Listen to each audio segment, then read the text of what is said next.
Welcome back to our YouTube channel mga master. So for today's video, samahan nyo akong i-unbox itong bago kong tools na nabili. So ang brand name niya is Lowe. So 4-in-1 rotary fixture. Ang kanyang model is LW301. So ipapakita ko na rin mga master kung paano to gamitin. So i-unbox na natin.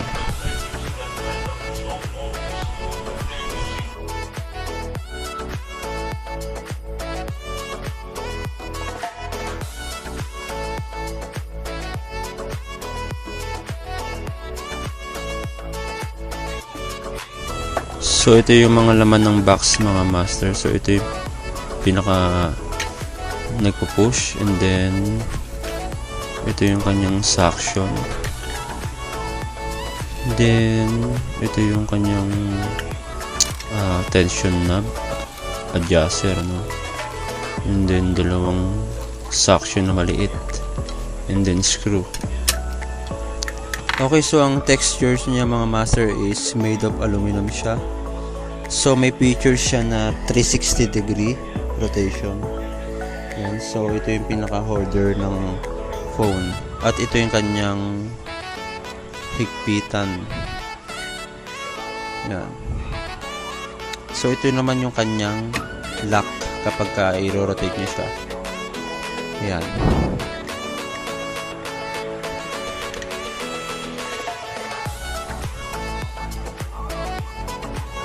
Okay, so sa pagtatanggal ng back glass ng iPhone mga master is magagamit nyo to. So mapapadali yung inyong pagtanggal.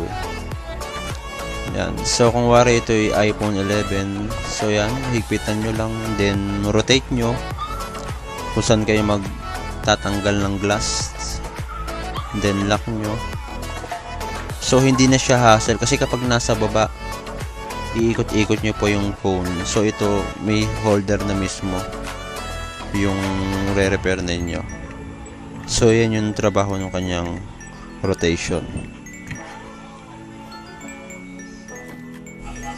Okay, so ito naman yung kanyang suction cup mga master. So sa pag-assemble naman ito is madali lang naman siya. Ayan. Ito yung kanyang sliding. Kapag ka magtatanggal ka ng LCD mga master is magagamit nyo tong suction na to. So mag-sample na lang din uli ako ng unit.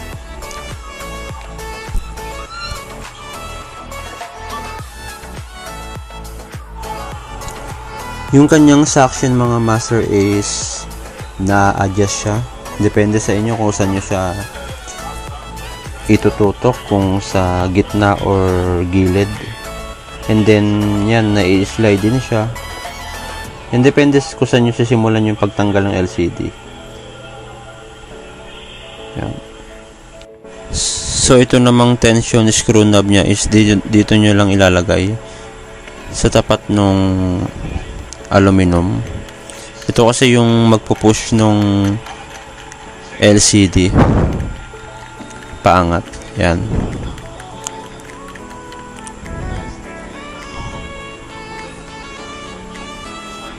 Ayan. So, i-push nyo lang pababa, and then i-lock nyo yung suction. Then, yan na, ikot nyo na uli yung tension knob hanggang dumikit doon sa may pinaka-aluminum para umangat yung LCD. Yan. So, yun, umaangat na siya.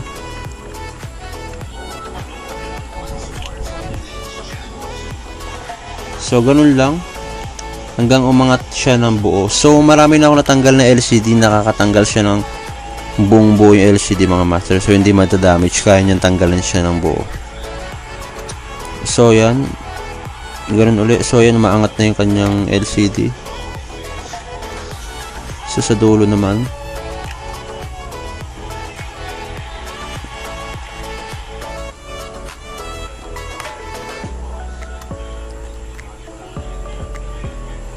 okay, so yan. So nakaangat na yung kanyang LCD. So ganun siya gamitin mga master, yung kanyang suction. So depende sa inyo kung saan nyo preferred simulan ng pag-angat ng LCD. So na-adjust naman yung kanyang suction. Yan, so yan.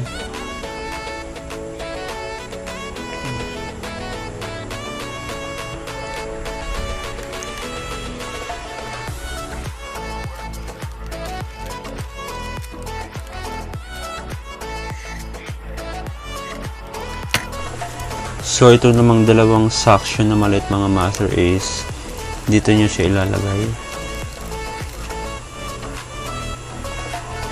Yan. So ito is pang hold din to ng LCD.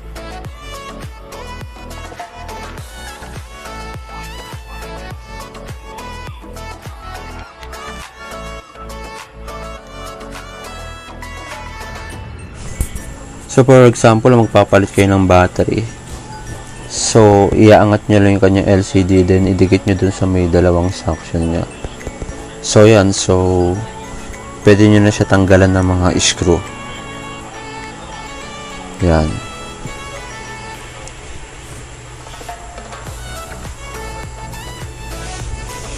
So diba mga master is napapadali yung trabaho natin, lalo na kung battery lang naman yung papalitan ninyo.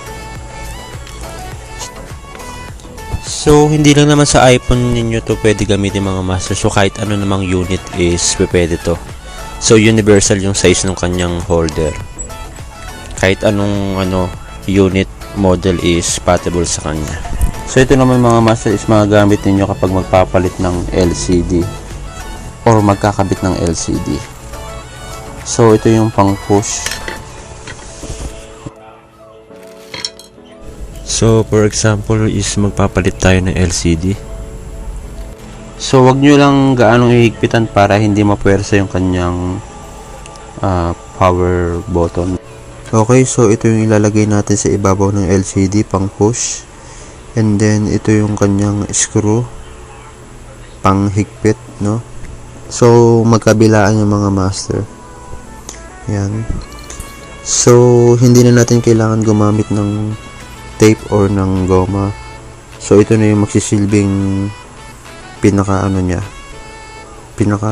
maglalak nung LCD. Ito na yung pinaka magpupush hanggang matuyo. So yan. So meron din ito mga master yung 2-in-1 lang, yung Relife 601S Plus.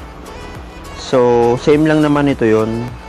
Pagtanggal din yan ng back cover ng mga iPhone and pang remove din ng LCD.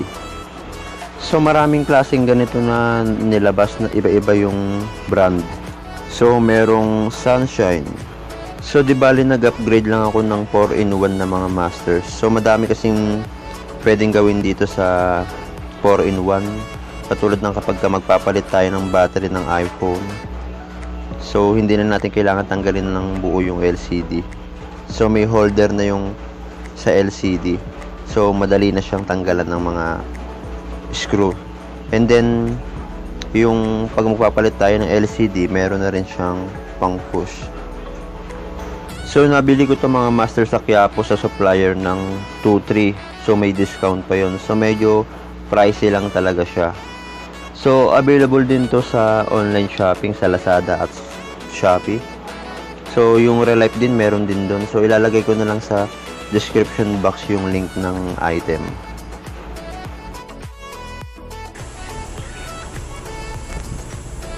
So, yun mga master. So, thank you sa pagsama sa aking pag-unboxing ng bago kong tools. So, talagang makakatulong to mga master sa pagpapalit natin ng glass cover ng mga iPhone, and then sa pagpapalit ng LCD ng battery ng mga iPhone.